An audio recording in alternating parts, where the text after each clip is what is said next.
Hey everybody, I got my waterfall set up and running about an hour ago, and now we're going to come in here and have a nice close look and see if we can see any spots that still need any work. I've been in the process of applying layer after layer of silicone paint. I take regular silicone caulk and I thin it to a paintable consistency, and I've been putting coat after coat on this whole area. I've just thrown a few plants on there just to break up the rubbery look and give it a little bit of a visual appeal for myself.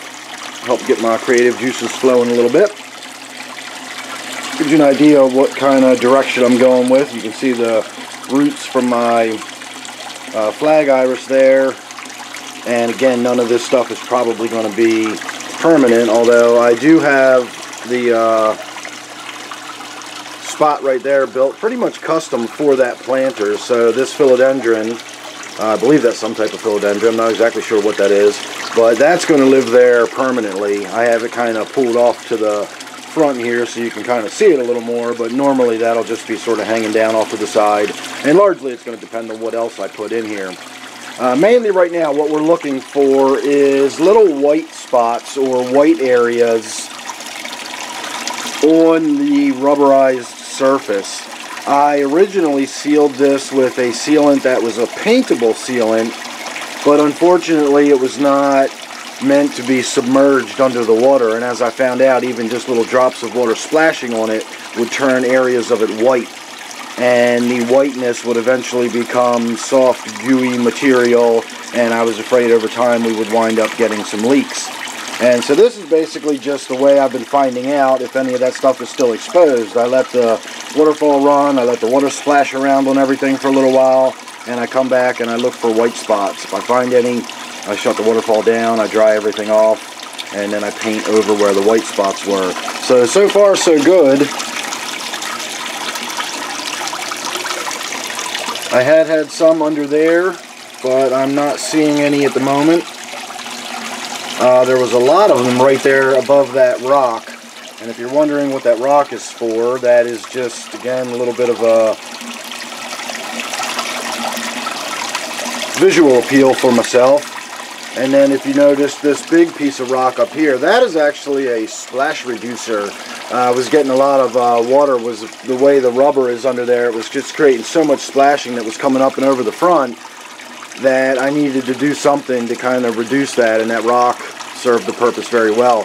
So I'm not going to try to climb up on top of my step stool at the moment, not while I'm videoing, but I will angle the camera up and have a look around up here. The way the water flows in is going to be changing. I don't think I'm going to just have a hose sticking in there. I just don't know what I'm going to do yet. Remember, I'm still not 100% sure we've even fully waterproofed this at this point, so the way it's going to look in the long run,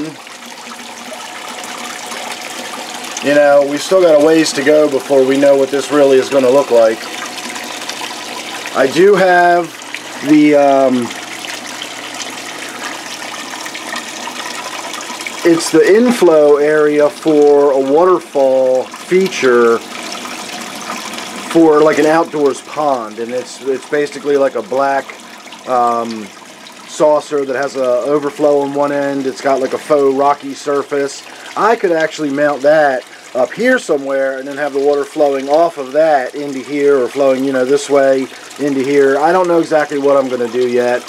I may just sort of disguise the hose behind some rocks and make it just look like some, you know, some water bubbling up out of the ground, a spring in the ground or something like that. I don't really know just yet.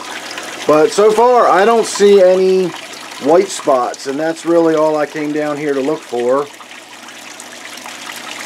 And that was my main concern. So I'm going to let it keep running. I'm not 100% yet, but I'm a lot more confident now that I've given it this, you know, I'll call it a wet test. And this has been for about an hour now, and we're still not seeing any white spots, or at least I'm not, with this preliminary look. Obviously I'm paying more attention, or as much attention, to the camera itself as I am what we're actually looking at. So once I'm done videoing, I'll get in here with my eyeballs and I'll put a, you know, fine-tooth comb in there, so to speak, and we'll look around at everything and make sure we're not seeing any spots. The real trick's going to be getting down and, you know, twisting my head around, maybe getting a little mirror or something and looking in there at all the little spots that I can't really see too well.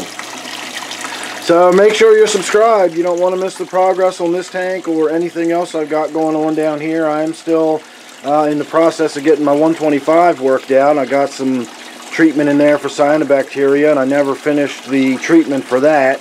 So probably tomorrow I'm going to get to working on my 125 again, and so on and so forth. I just got lots of stuff going on as usual down here, and if you're subscribed, you won't miss any of that. So thanks again for watching. Hope to see you real soon in the next one.